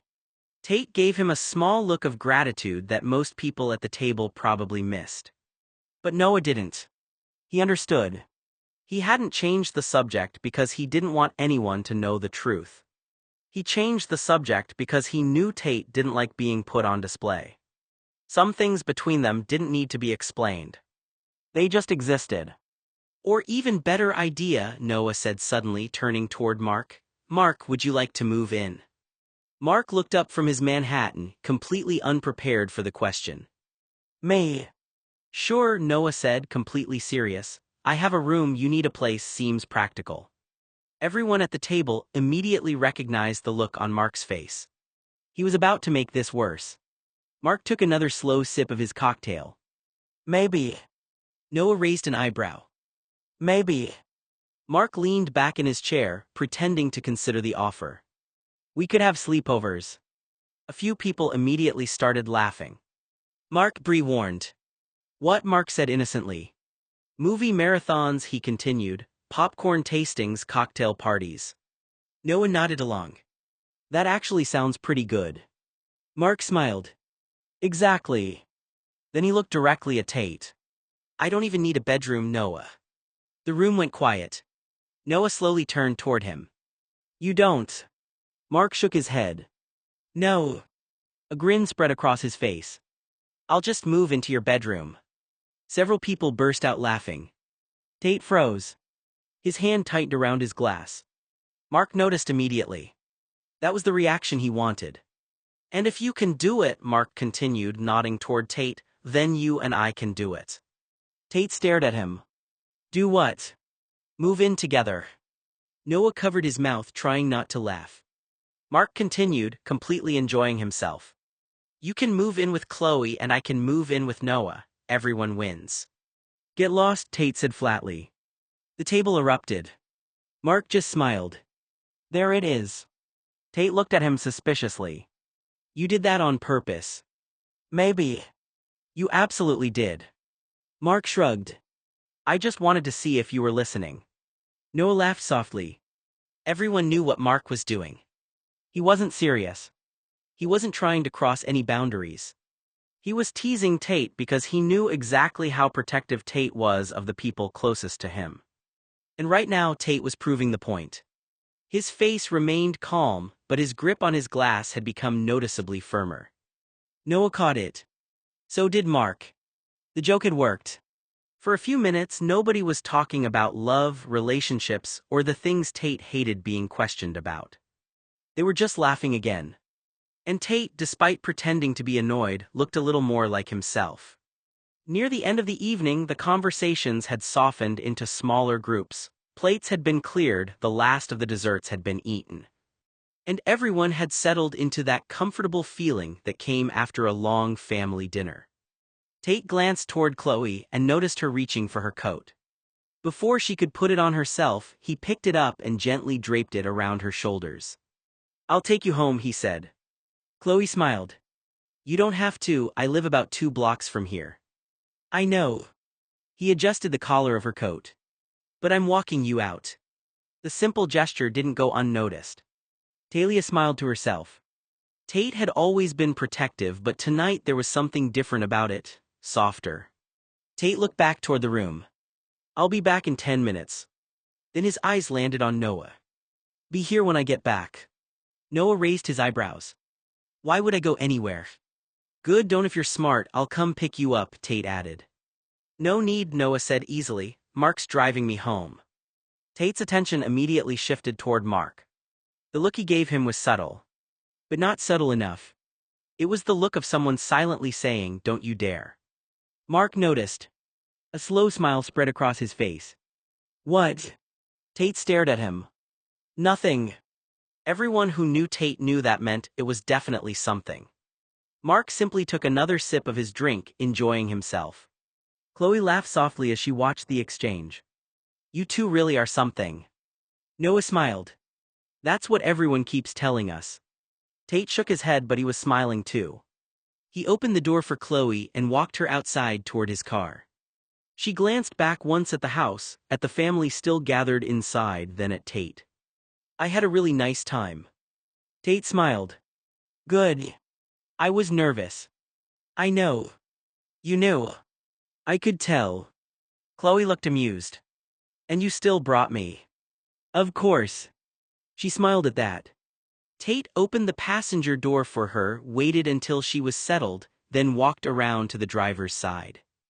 As the car pulled away, Noah watched from the window. He told himself he was only watching because Tate was his buddy. Because he wanted to make sure he got home safely. Because that was what friends did. But deep down, Noah knew there was another reason. He was watching the first step of a change he had known was coming. And he wasn't sure yet how much of their old life would remain when Tate came back. 10 minutes later, Tate returned. He walked back into his mother's house, closing the door behind him and removing his coat. But instead of looking relaxed, he looked noticeably agitated. "There you are, honey." Talia appeared from the living room with a smile and kissed her son gently on the top of his head. Tate barely reacted. His eyes immediately started scanning the room. "Where is he?" Talia blinked innocently. "Where is who, dear?" Tate gave her a look. "You know exactly who." "I have no idea what you're talking about." "Mother." Talia tried to hide her smile. Tate folded his arms. "Where is the rascal and why is he hiding?" "The rascal?" "Yes." He looked around again. "I told him to stay right here until I got back." Talia's smile grew. "Oh, that." She gestured casually toward the staircase. "He's upstairs in the spare bedroom." Tate's expression immediately changed. "Upstairs?" "Yes." He and Mark said they were doing something upstairs. Tate stared at her. "They're doing something upstairs." Talia nodded far too calmly. "They said they'd be down soon." For a moment Tate just stood there. Then his eyes widened. "Oh hell no."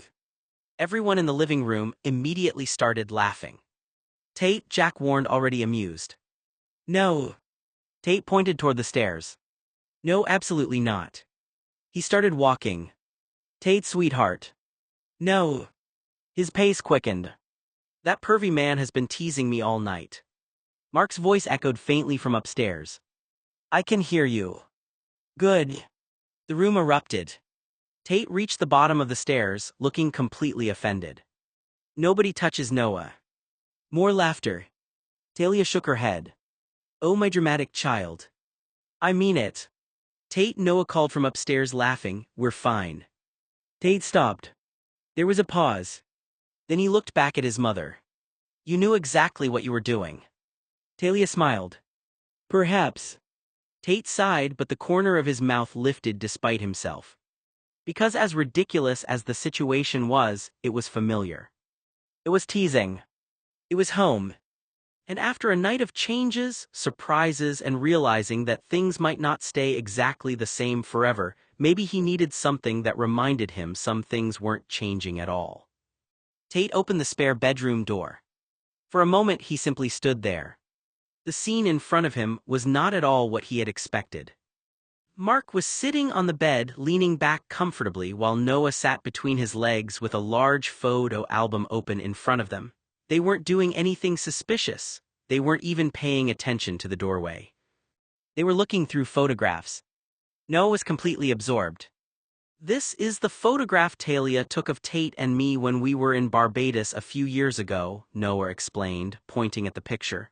"Look at how annoyed he looks. He hated that I made him take 100 pictures that day." Mark laughed. "He does look miserable." "He was miserable," Noah said proudly, "but he still stayed." Noah turned the page. "See this one? This is the Eiffel Tower. We went there during that trip to Paris." Tate walked into the room. "Absolutely not." Both men looked up. Noah smiled. "Oh, you're back." Tate walked over and took the photo album directly out of his hands. "Time to go, Noah." The tone of his voice made it clear he wasn't asking. Noah immediately recognized it. "Tate." "No. But I'm showing Mark all the photographs of our travels. You can do that another time. I promised him last month I would." Tate looked at Mark. Mark could care less about photographs. Mark immediately shook his head. "Actually." Tate turned. Mark smiled. "I really wanted to see them." Tate stared at him. "Really?" "Yes." "Why?" Mark shrugged. "Because Noah talks about these trips all the time and I've never seen any of them." Noah smiled, looking slightly triumphant. "See?" Tate looked between the two of them. He had walked upstairs ready to drag Noah away before Mark could corrupt him with whatever ridiculous plan they had invented. Instead, he found Noah doing what Noah always did. Sharing memories. Making someone feel included. Tate sighed. You two are impossible. Noah reached for the album. So we can keep looking. No. Tate. No. Mark laughed. You're really not used to people stealing Noah's attention, are you? Tate immediately looked at him. That is not what this is about. Mark raised an eyebrow. Sure. Noah hid a smile behind his hand. Tate noticed. You too. I didn't say anything. You were thinking it. I was. Tate shook his head. But there was no real anger behind it. After everything that had happened that night, the announcement, Chloe meeting everyone, the conversations about change, this was familiar. Noah sitting with someone and sharing stories. Mark teasing him. Tate pretending to be annoyed. Some things were different now. But some things were still exactly the same.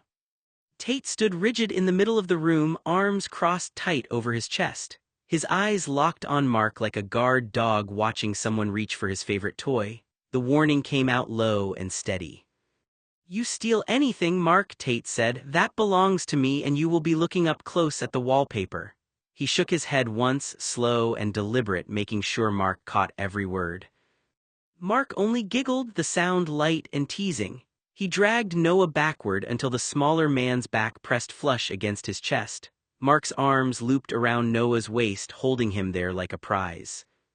Oh look, Noah, Tate's getting jealous, Mark said, voice dripping with playful mockery. Noah burst out laughing, his body shaking lightly against Mark's hold. Mark tilted his head, lips brushing close to Noah's ear. Does this make you uncomfortable? He asked, sliding one hand up to rest flat on Noah's chest. His palm pressed warm through the fabric, fingers splaying wide. Tate bristled, shoulders tightening, jaw clenching hard enough to make the muscle jump. What about this? Mark continued, dropping his hand lower until it settled on Noah's thigh. He gave a slow squeeze, thumb stroking along the inner seam of Noah's pants. Noah's breath hitched, but he nodded, still grinning. Mark leaned in closer, breath hot against Noah's ear. And what about this? His hand moved again, cupping directly over Noah's crotch. Fingers pressed in firm, outlining the shape through the denim with deliberate pressure. Noah giggled louder, hips twitching once into the touch. Mark smiled wider, clearly enjoying the reaction. Am I stealing anything? He teased, voice low and smug. Noah kept laughing, body relaxed and pliant against Mark's chest. The air in the room thickened with the tension of Mark's hands roaming freely. Tate's patience snapped. He grabbed the nearest book from the table, arm cocking back before he hurled it hard. The spine connected squarely with Mark's ear, the impact sharp and loud. Mark yelped, head jerking sideways. Keep your hands off my things, Tate growled, already reaching for another object to throw if needed. Noah isn't yours. Mark shouted the words while holding his ear dramatically, as if Tate had caused a serious injury rather than lightly tossing a book in his direction. And stop throwing things at me. The room went quiet for half a second. Then Noah burst out laughing. Tate looked at Mark, completely unimpressed. You deserved that. I absolutely did not. You were provoking me. That doesn't mean you get to use literature as a weapon.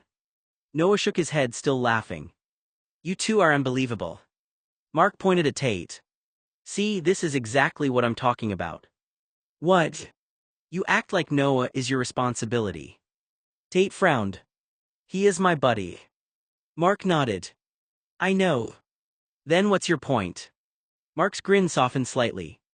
My point is that you've spent 21 years being the person Noah comes home to, the person he tells everything to, the person who knows all his stories. Tate didn't answer. Because Mark wasn't entirely wrong. But Mark continued, that doesn't mean you own him. Noah's laughter faded into a small smile as he watched them. Tate looked away for a moment. You don't understand. Mark studied him.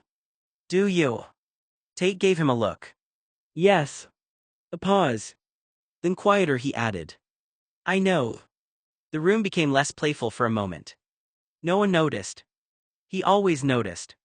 Mark immediately recognized it too, and decided not to push further. He lifted both hands in surrender. Okay, fine, message received. Tate raised an eyebrow. What message? That I should stop teasing you before you start throwing the entire bookshelf. Noah laughed again. That is probably wise. Mark pointed at him. See, you're taking his side. I am not. You are. I'm just trying to prevent property damage. Tate shook his head. But he was smiling now. And that was the important part. Because beneath all the jokes, everyone in that room understood the same thing. Noah wasn't Tate's possession. He was Tate's person. And there was a difference. Later that night, while Tate was in the bathroom washing his hands, Noah quietly disappeared down the hallway. He didn't announce where he was going. He didn't make a joke. He didn't wait for Tate to notice. He simply walked into his bedroom, shut the door and locked it. For a moment he stood there with his back against the door, staring into the darkness of the room. It felt strange. He had never locked Tate out before. Not once. There had been no reason to lock Tate out in months. Tate had always been allowed since they had grown up. There were no barriers, no hesitation, and no need to ask permission. But tonight felt different. Tonight, Noah felt like he had been standing outside a door that Tate had opened for someone else. He changed into comfortable clothes, climbed into bed, and turned off the light. The room became completely dark. He pulled the blankets over himself and stared at the ceiling. He wasn't angry at Chloe. He couldn't be. She had been kind, she had been welcoming, she clearly cared about Tate. That was the problem. Noah wasn't upset because Tate had found someone. He was upset because Tate had found someone and Noah had found out at the same time as everyone else. 5 months. Noah knew Tate had been seeing Chloe, but Tate had never clarified if the girl was Tate's girlfriend or just a lover. Tate had been seeing Chloe for 5 months and Noah had known nothing. Not a hint. Not a conversation. Not even a quiet confession at home. He had walked into Talia's house expecting a normal family dinner and discovered that a major part of Tate's life had been happening somewhere Noah wasn't allowed to see. It made him feel like everyone else. And that was the one thing Noah had never been with Tate. Everyone else. A few minutes later, footsteps approached the hallway. Noah heard them before Tate spoke. The doorknob turned. Locked. Noe. No response. Tate tried again. Noe, open up. Silence. Tate frowned. Did you lock the door? Still nothing. For a moment, Noah considered answering. But he didn't. Maybe Tate would understand what it felt like. Maybe Tate would understand what it was like to have someone make a decision, keep something important from you, and expect you to just accept it afterward. Tate knocked harder. Noe, please. Nothing. His voice changed. Less annoyed. More concerned. Open the door. Noah stayed quiet. Then Tate rested his hand against the door. Did I do something? That question almost broke Noah. Because Tate sounded genuinely confused. And maybe that was the worst part. Please let me in. Tate's voice was quieter now. Not demanding. Not teasing. Just Tate. Noah stayed still in the darkness. He could hear Tate shift outside the door. What did I do? The question caught Noah off guard. Because Tate didn't ask questions like that often. Did I hurt your feelings? Silence. Did I embarrass you? Noah closed his eyes. He could hear Tate's fingertips against the wood of the door, pressing lightly against it like he was trying to reach through the barrier between them. Whatever it was that I did, Tate continued, I'm sorry. A pause. I didn't mean to. Noah swallowed. Was I thoughtless? Tate's voice cracked slightly with frustration, not anger, but the frustration of someone who genuinely didn't understand how he had gotten something wrong. Did I not give you enough attention? Noah looked away. The silence stretched between them. You have to give me something, Tate said softly. Still nothing. You're just going to ignore me, huh? For a moment, the old Tate came through, the one who knew exactly how to annoy Noah when he was upset. Sometimes, Tate muttered, you can be the most stubborn, maddening, charming, sweet person I know. Despite himself, Noah almost smiled. Because that was Tate. Even when he was apologizing, he couldn't stop being Tate. I don't know what I did, he continued, but whatever it was, I didn't mean to. His hand pressed against the door again. It wasn't intentional. Noah stared at the ceiling. I would never intentionally hurt you.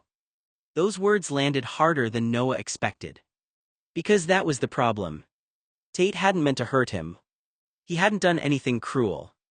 He had simply moved forward with his life and without realizing it, left Noah standing in a place where he wasn't sure he belonged anymore. Tate sighed outside the door. I should have told you. Noah went still. I should have told you first. The room felt quieter. You're right, Noe, of course. Noah sat up slightly. Because Tate admitting that was not something he expected. I don't know why I didn't, Tate continued. I thought telling everyone together would make it special. A pause. But I should have known that you wouldn't want to hear it from everyone else. Noah looked at the door. Tate's voice softened. You're not everyone else. That was the sentence Noah had been waiting for. Not because he needed reassurance. Because he needed to know Tate understood why it hurt. You never have been. Noah finally moved. He walked across the room and stood on the other side of the door. His hand hovered over the lock. For a moment he hesitated. Now that I've confessed and apologized, Tate said through the door, let me in so I can apologize some more. Noah stayed silent. He sat on the edge of the bed, staring at the darkness around him, listening to Tate on the other side. The quiet stretched on. Tate waited. Then sighed. You're not going to hold a grudge, are you, Noe? No answer. Because if you do, the next 60 years are going to be really long. Noah pressed his lips together. That sounded so much like Tate that, despite everything, it almost made him smile. Almost. Tate shifted against the door. Me sleeping in the next room, is that my punishment? Are you unhappy? Is that what this is? Noah looked down. Did I do something else to hurt your feelings? The concern in Tate's voice was impossible to ignore. Are you angry because I haven't told Chloe about you? That question made Noah go still. Tate knew. Of course he knew. He always knew. Noah didn't answer, but the silence was enough. Okay, Tate said quietly. He took a breath. I didn't tell her anything because I didn't want her embarrassing you at the table. Noah frowned. What? Tate continued before Noah could say more. It's hard to explain. A pause. And I'm not good at explaining things. That was the understatement of the century. Noah almost laughed. Almost. You know that. Noah did. Tate could explain business deals, investments, and complicated situations without hesitation. But emotions, feelings, the things that mattered most, those were the things Tate struggled with. I didn't want her to give me the side eye when I talked about you, Tate admitted. Noah's expression softened. Because I knew she would have questions. His voice lowered. And I didn't know what you wanted me to tell her. That was the part Noah hadn't considered. Tate wasn't hiding him because he was ashamed. He was trying to protect something he didn't know how to describe. How am I supposed to explain it to her? Tate asked quietly. Noah looked toward the door. How do I explain 25 years? Silence. How do I explain that you're not just some childhood friend? Tate paused. You're my favorite person. Noah swallowed. I didn't know how to say that without making it sound strange. His hand pressed against the door. And I didn't want Chloe to look at you differently. Noah closed his eyes. Tate, please open the door. The desperation in his voice caught Noah off guard. Is there something else you're angry about? Noah didn't answer. I'm not going to replace you. The words were immediate. Certainly. No, I'm not. A long pause. Chloe asked me to move in. Noah looked up. She did. Yes. Another pause. But I don't want to. Noah stared at the door. Why? Because I like my life. Tate gave a small laugh. I like my house, I like my room. Then his voice softened. And I kind of like my sleeping arrangement. Noah understood. Their routine. Their home. The strange little world they had built together. Tate wasn't saying Chloe didn't matter. He was saying Noah still mattered too. Please open the door. The hallway went quiet. Then softer. Please, Noe. Noah froze. Tate rarely used that voice. The one from when they were kids. The one that meant he wasn't trying to win an argument. He was just asking not to lose someone. Noah stood slowly and walked toward the door. His hand rested on the lock. For a few seconds there was only silence. Then Noah heard something scrape softly against the carpet. He looked down. A hand appeared underneath the gap at the bottom of the door. Tate. No answer. Instead, Tate's fingers slowly moved across the carpet, feeling around blindly. Noah stared. What are you doing? I'm searching. For what? You. Noah couldn't help it. A small laugh escaped him. Tate, I'm not under the door. I know that. His fingers continued their slow search.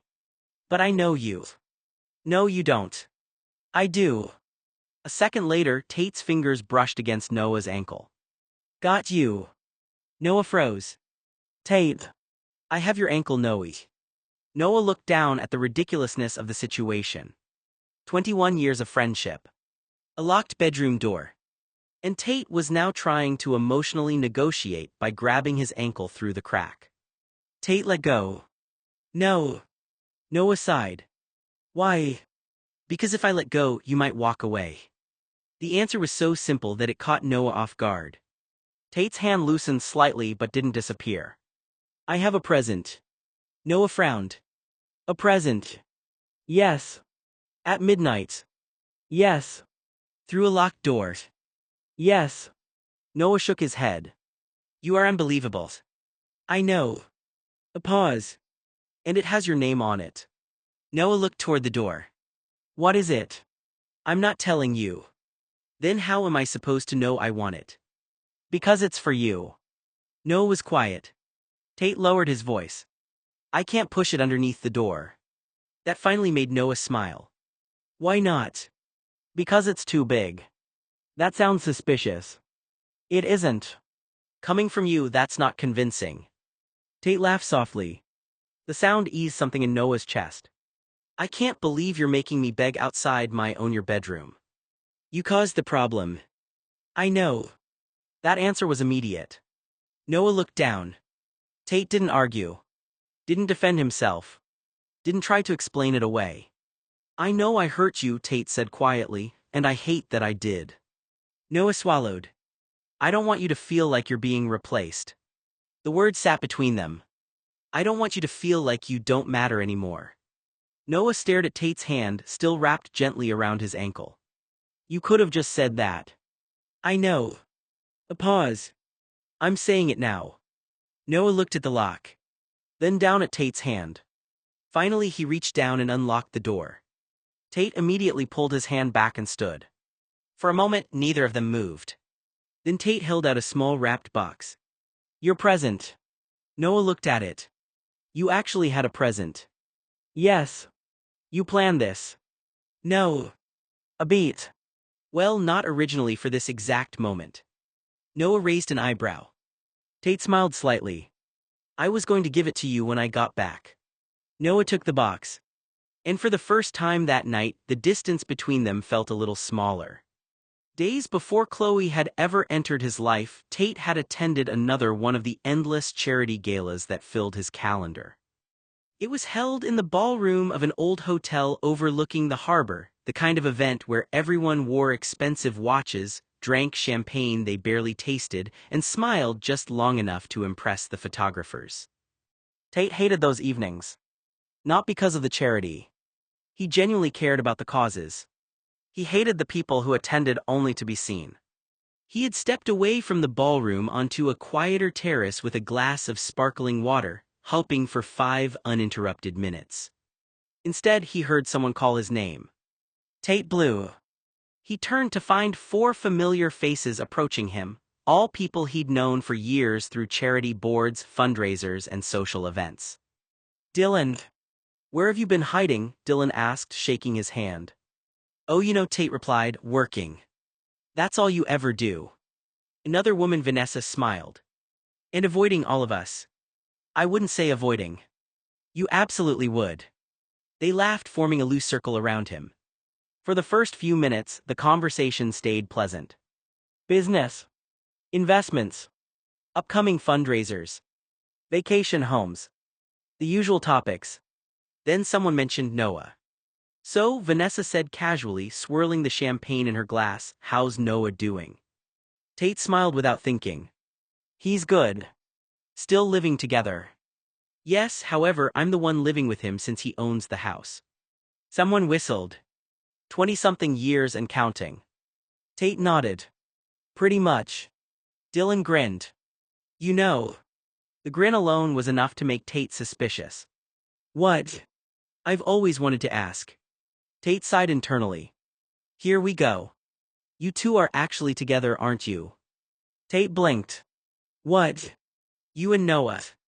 "No." "Oh, come on. We're not, there's nothing weird or lurid going on between us." Vanessa laughed. "You don't have to hide it from us." "I'm not hiding anything." "Tate," another man said, "I've known you for 10 years. And you've never brought a date." "No." "You've never talked about a girlfriend." "No." "You live with the same man." "Yes." "You vacation together." "Sometimes." "You spend holidays together." "Usually." "You practically finish each other's sentences." Tate folded his arms. "We've known each other since preschool." Dylan smiled knowingly. "That's usually how the best love stories start." Tate looked at him. "This isn't a love story." "No." "No," Tate swore. Vanessa tilted her head. "So you've never kissed him?" "No." "You've never wanted to?" "No." "You've never slept together?" "Not at Lovers." The questions came one after another.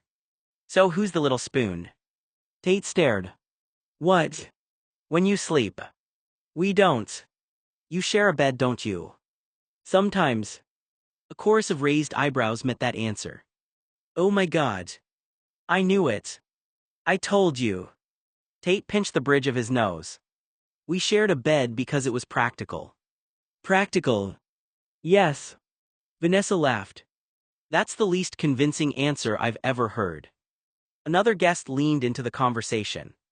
"So, which one of you finally admitted your feelings?" "We don't have feelings." "Oh, Tate." "We don't." Dylan smirked. "So Noah's the romantic one." "There isn't a romantic one." "Who's more affectionate?" "We're both affectionate."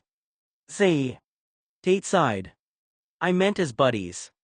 "Buddies don't usually cuddle." "We don't cuddle." "You've never cuddled."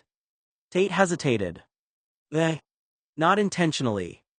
The entire group erupted into laughter. "I knew it. This is unbelievable." Vanessa wiped tears from her eyes. "You are making this so much worse." Tate could feel his patience wearing thin. "Noah is my buddy." So that's all." "That's never all." "It is." One of the men leaned closer. "So why haven't you ever dated anyone seriously?" Tate looked at him. "I just haven't." "Because you're waiting for Noah." "No." "Because Noah won't commit." "No." "Because you're secretly afraid of ruining the weird relationship you have." "No." Every answer seemed to encourage another question. "So, if Noah walked into this room and kissed you?" "What?" "What would you do?" "I'd ask him stop." More laughter. Vanessa smiled. "You know what I think?" Tate didn't answer. "I think you're so used to having Noah that you've stopped noticing how unusual your relationship looks." "It isn't unusual. It is to everyone else." Tate looked around the circle. Every single person was watching him with curiosity. Not malice. Not judgment. Just fascination. As though Noah wasn't a human being. As though 21 years of companionship were simply gossip. Tate remembered his first dates with Chloe. By the third time they had gone out together, it no longer felt like a business obligation. The first dinner had been arranged through their families after meeting at the art gala. The second had been because Chloe wanted to show Tate a new exhibit at a museum in downtown Los Angeles. The third was entirely his idea. They sat on the terrace of a quiet Italian restaurant overlooking the city long after their dinner plates had been cleared away. Chloe stirred the ice in her lemonade while Tate absent-mindedly turned his coffee cup between his hands. "I have a question," Chloe said. Tate looked up. "All right." She smiled nervously. I've been trying to figure out how to ask it without sounding like I'm 16. That's oddly specific. She laughed. It is. Tate smiled faintly. What is it? Chloe took a breath. We've gone on, 3 dates now? I think this is the 4th time we've seen each other. She nodded. Exactly. A brief silence settled between them. I like spending time with you. I like spending time with you too. You do. I wouldn't keep asking you to dinner if I didn't. She laughed again. Fair enough. She looked down at the table for a moment before meeting his eyes. I know you're not someone who rushes into things. I'm not. And I know you've never really had a serious relationship. Tate nodded. That's true. So. She smiled. I was wondering if you'd like to be my boyfriend. Tate blinked. She laughed nervously. I know it's a very high school way of asking. I've never been asked that before. I was afraid of that. No, Tate said with a small smile, I mean literally. She looked surprised. Really? Really? So what do you think? Tate was quiet for a long moment. He wasn't trying to avoid the question. He was thinking. Thinking the way he always did before making an important decision. Finally he looked at her. I should probably tell you something. Okay. I don't date casually. She nodded. I figured. If I agree to this. He searched for the right words. I'm going to take it seriously. I would hope so. I'm not very experienced. I know. I'm probably going to make mistakes. So will I. I work a lot. I've noticed. I also have people in my life who have been there since I was little. Chloe smiled gently. I don't expect you to give them up. Tate looked relieved. I couldn't. I wouldn't ask you to. She reached across the table and rested her hand near his. So. She smiled. Is that a yes? For the first time that evening Tate laughed. You know. What? I think I'd like that. Her smile widened. You'd like what? He looked at her. I'd like to be your boyfriend. Chloe beamed. Good. She held out her hand. Then it's official. Tate looked at her hand amused. Are we shaking on it? Unless you'd prefer a hug. He chuckled. I think I can manage a hug. She stood, walked around the table, and wrapped her arms around him. After a brief moment of hesitation, Tate hugged her back. When they pulled away, Chloe smiled up at him. My boyfriend. Tate shook his head with a quiet laugh. My girlfriend. The words sounded unfamiliar. But they didn't sound wrong. A few dates later, Tate and Chloe were taking a slow walk through a botanical garden after lunch. The afternoon was quiet, the pathways lined with blooming flowers and shaded by tall trees. They had fallen into an easy rhythm together, talking about everything from art exhibits to charity work with comfortable silences in between. Chloe glanced over at him. Can I ask you something? You already are. She laughed. You know what I mean. I do.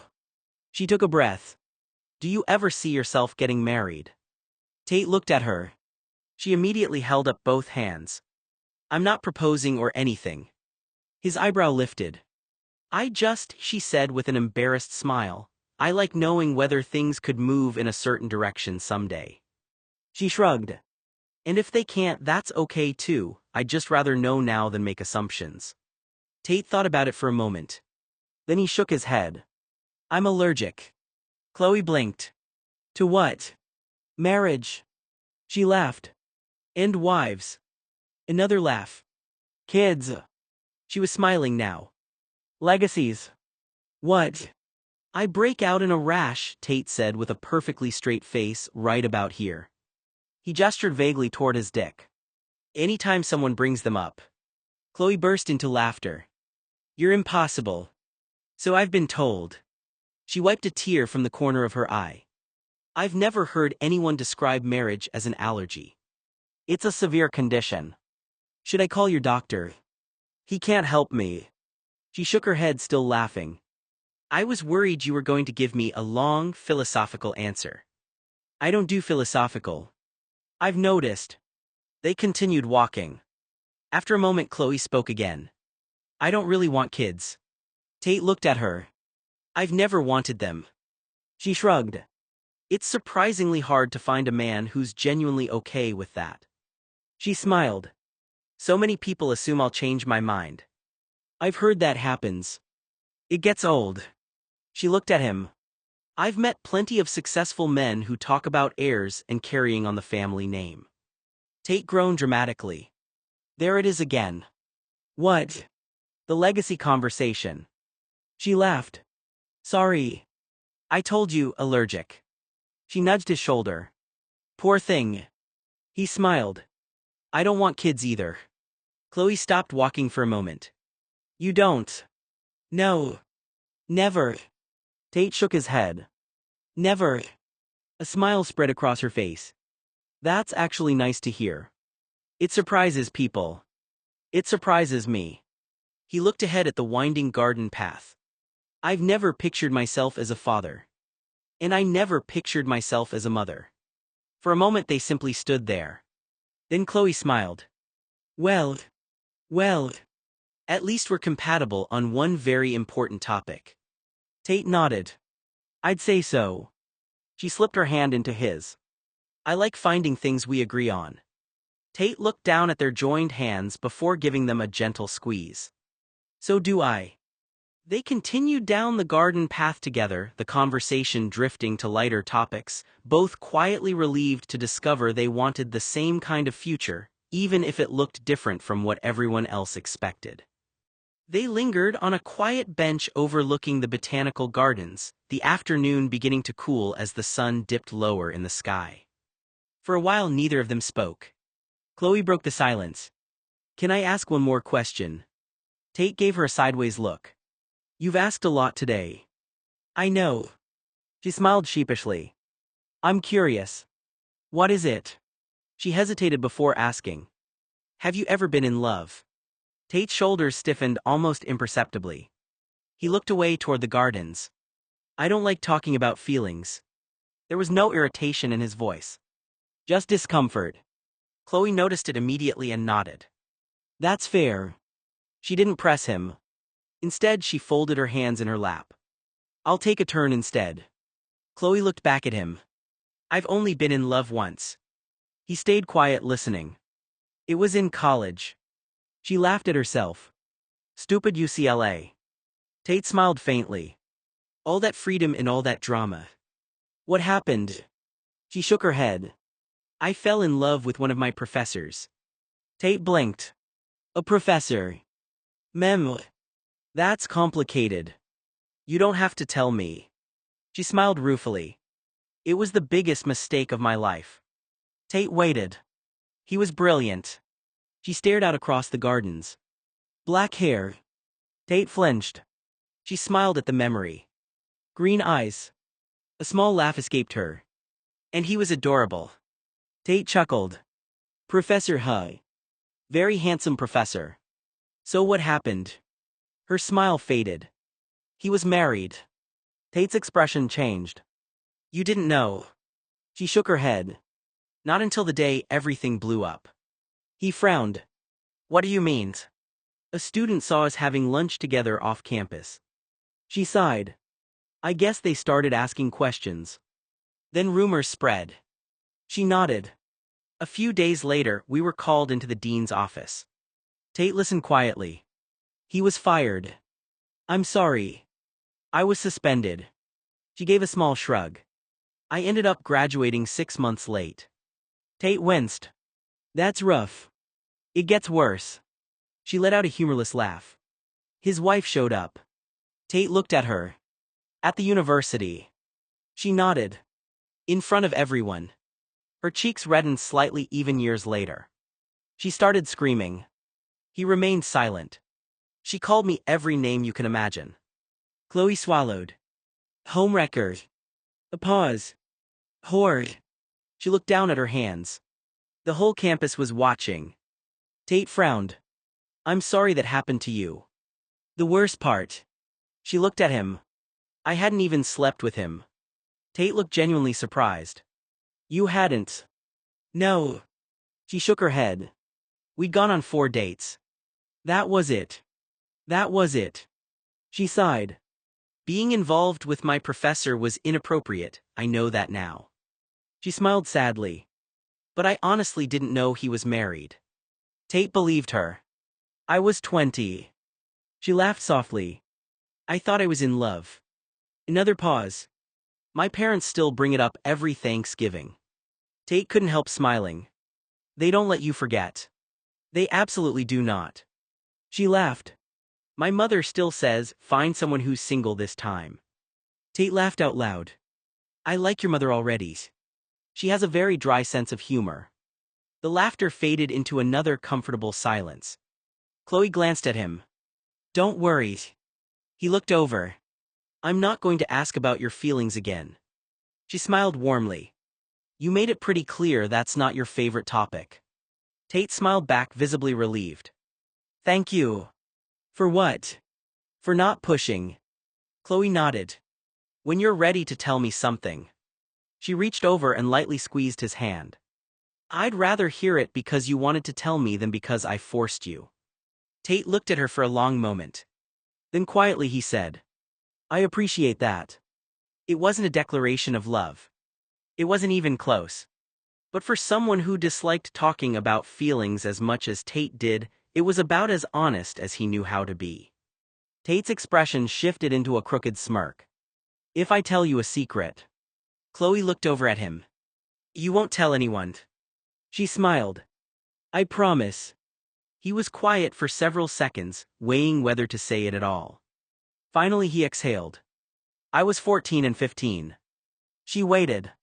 I had relationships with 5 of my former high school teachers. Chloe's eyes widened. 5. Tate nodded once. They were all adults in positions of authority over students. I was minor and it was completely inappropriate. He looked away. When everything came out, 2 of them ended up going to prison. Chloe stared at him, trying to process what she'd just heard. Tate. It wasn't about romance. His voice had become noticeably flatter. There was someone in my life who mattered more to me than anyone. He didn't say Noah's name. He didn't have to. They were relentlessly bullied at school. Chloe listened without interrupting. The teachers saw it. His jaw tightened. They watched it happen. They had every opportunity to step in. They didn't. A long silence followed. So I convinced myself that if they were willing to stand by while someone else suffered, Tate said quietly, then I didn't owe them any compassion. He rubbed his thumb across the edge of the bench. I wanted them to understand what it felt like to lose everything. Chloe frowned. So you exposed them? Tate nodded. The investigations uncovered misconduct that never should have happened in the first place. He looked down. I spent a long time telling myself they deserved whatever happened. And now? Tate was silent for several moments. Now I think I was an angry 18-year-old trying to fix something that should never have been my responsibility. Chloe reached over and rested her hand gently on his. I'm sorry that someone you loved was treated that way. Tate didn't answer immediately. When he finally spoke, his voice was quiet. So am I. Neither of them said another word for a while. Some stories weren't easy to tell. And some weren't easy to hear. Tate looked out across the garden instead of at Chloe. There was more to it than I told you. She stayed quiet. He appreciated that about her. She let him speak in his own time. The person I was talking about, he said softly, was small and shy. Chloe's expression softened. Tate nodded once. When we were younger, a group of athletes cornered him in one of the school bathrooms. He swallowed. They'd convinced themselves he was gay. His jaw tightened. They said they were going to straighten him out. The words tasted bitter. They actually believed they were doing something noble. Chloe's face fell. Oh my God. I walked into the bathroom before they could do anything with the janitor's mop. He looked away. I got there in time. A long silence settled between them. I reported it. You did the right thing, Chloe said quietly. I thought so. He let out a humorless laugh. The principal didn't. Chloe frowned. What did he say? Tate's expression hardened at the memory. He told me Noah was lucky. Lucky. He said those boys cared enough about him to fix him. Chloe stared at him in disbelief. No. Tate nodded. Those were essentially his words. She shook her head slowly. That's horrific. It wasn't just that he dismissed it. Tate's voice became quieter. He made light of it. He treated it like a joke instead of recognizing it for what it was. Chloe could see the anger that still lingered years later. It wasn't kids roughhousing, Tate said. It was targeted physically and sexual abuse. It could have become much worse if I'd arrived a few minutes later. He took a slow breath. I couldn't accept that the person responsible for protecting students had chosen to protect the people hurting them instead. Chloe reached over and gently squeezed his hand. So what happened? Tate was silent for several seconds. I wanted him to experience consequences. He looked down. I was a minor. I made choices that were driven by anger. He paused before continuing. I sought out his beautiful wife that he bragged about to everyone in town like she was the catch of the century. She liked me and we became involved. Chloe blinked. Tate, I'm not proud of it. His voice was calm now. I wasn't trying to build a relationship, I wanted to humiliate him. Another pause. I wanted everyone in town to laugh at him the way he'd laughed off what happened to my buddy. He shook his head. I thought humiliation was justice. And was it? Chloe asked gently. Tate considered the question for a long time. It felt satisfying for a while. He sighed. But satisfaction and justice aren't the same thing. He looked at Chloe. I still believe he failed the students in his care. His expression was firm.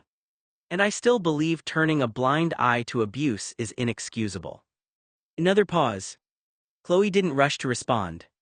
Instead, she looked at him with quiet understanding. You've carried that around for a long time. Tate nodded. I have. And underneath all of the anger. She squeezed his hand again. It sounds like you were terrified for your buddy. For the first time since he'd begun telling the story, Tate looked directly at her. Yes. It was the simplest answer he'd given all afternoon. And it was the truest. Tate leaned back on the bench and let out a long sigh. You know what I hate? Chloe glanced over. What? Being rich. She raised an eyebrow. I wish I'd been born into a normal family. He laughed bitterly. A family that would have left me alone instead of expecting me to become the next great business titan. He made a face as though he'd just smelled spoiled milk. I hate my life. Chloe didn't interrupt. She simply listened. I don't really have friends, Tate admitted. The people my roommate met at Brown are good people, they're kind to me, they include me. He shrugged. But they're his friends. He looked down at his hands. They don't really know me. A quiet smile crossed his face. And yet they'd probably swear on a stack of Bibles that they do. Chloe nodded thoughtfully. I know what you mean. Tate looked at her. It's lonely. He laughed softly. Rich people think money solves loneliness. It doesn't. It just gives you a bigger house to be lonely in. For a moment, neither of them spoke. Then Tate smiled faintly. But I'm sure you know all about that. He nudged her shoulder. You're a rich ass too. Chloe laughed. I suppose I am. I'm sure you've had plenty of men sniffing around. She rolled her eyes. You have no idea. Try me. She sighed dramatically. I've had 12 marriage proposals this year already. Tate blinked. 12. Chloe's smile faded a little. Most of the time, yes. Tate looked at her sympathetically. You deserve to be with someone who actually wants you. She met his eyes. Tate looked at Chloe for a long moment before speaking. So many people meet you and they've already decided who you are before you've opened your mouth, Tate said. They see family, wealth, headlines, and the expectations.